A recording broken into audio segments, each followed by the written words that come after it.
ভাই গ্রামে আরো দেন ওয়াইফাই। আরো দাও গ্রামে ওয়াইফাই। আরো দাও গ্রামে ওয়াইফাই। আরো দাও গ্রামে ওয়াইফাই। ভাই আরো দেন ভাই গ্রামে ওয়াইফাই। মাথা নষ্ট।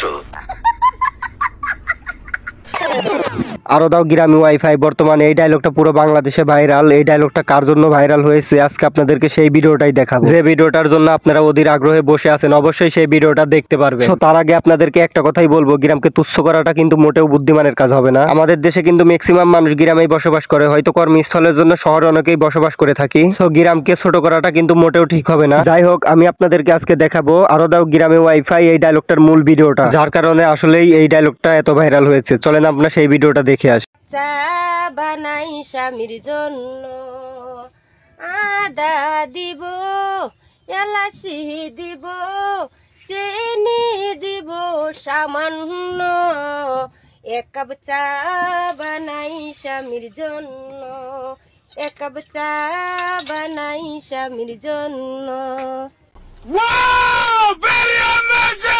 ওয়েল গাইস, এই সেই ব্যক্তিটা যার কারণে আরো দাও গ্রামে ওয়াইফাই এই ডায়লগটা এত ভাইরাল হয়েছে। এখন গাইস, এই মহিলাটা যেইভাবে ভিডিও করছে তাতে টল হওয়াটাও অস্বাভাবিক কিছু নয়। যাই হোক, ভিডিওটা না হয় করছে, আর আপনারাই বা কেমন মানুষ এই ভিডিওটা নিয়ে এত গবেষণা শুরু করছেন। এবার আমরা নেট সমাজে এই ডায়লগটি ট্রল হওয়ার কারণে গ্রামের একটি ছেলে সুন্দর কিছু কথা বলেছে, চলেন আমরা এই কথাগুলো শুনে আসি।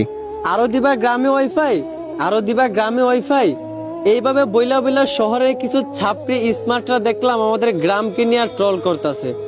তো আমি বলি কি ভাইয়া, আমাদের গ্রামে ওয়াইফাই ইউজ করা হয় হয়তোবা ভিডিও দেখার জন্য, নয়তোবা গেম খেলার জন্য, তোমাদের মতো বউ ব্যবসা করার জন্য না।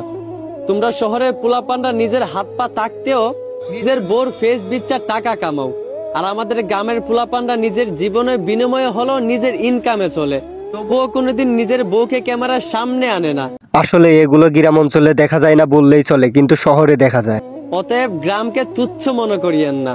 আর আপনাদের শহর আর আমাদের গ্রামের মধ্যে একটা পার্থক্য কি জানেন?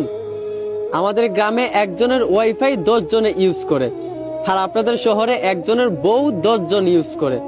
বাস এইটুকুই, আশা করি বুঝতে পারছেন। ধন্যবাদ। তো গাইজ, ভাইটির কথাগুলো কিন্তু আমার কাছে অসাধারণ লেগেছে। আপনাদের কার কাছে কেমন লেগেছে অবশ্যই কমেন্ট করে জানিয়ে দিবেন। আর গাইজ, আজকের ভিডিও এই পর্যন্তই ছিল। তো দেখা হবে নতুন কোনো ভিডিওতে, ততক্ষণে সবাই সুস্থ থাকবেন, ভালো থাকবেন, আল্লাহ হাফেজ।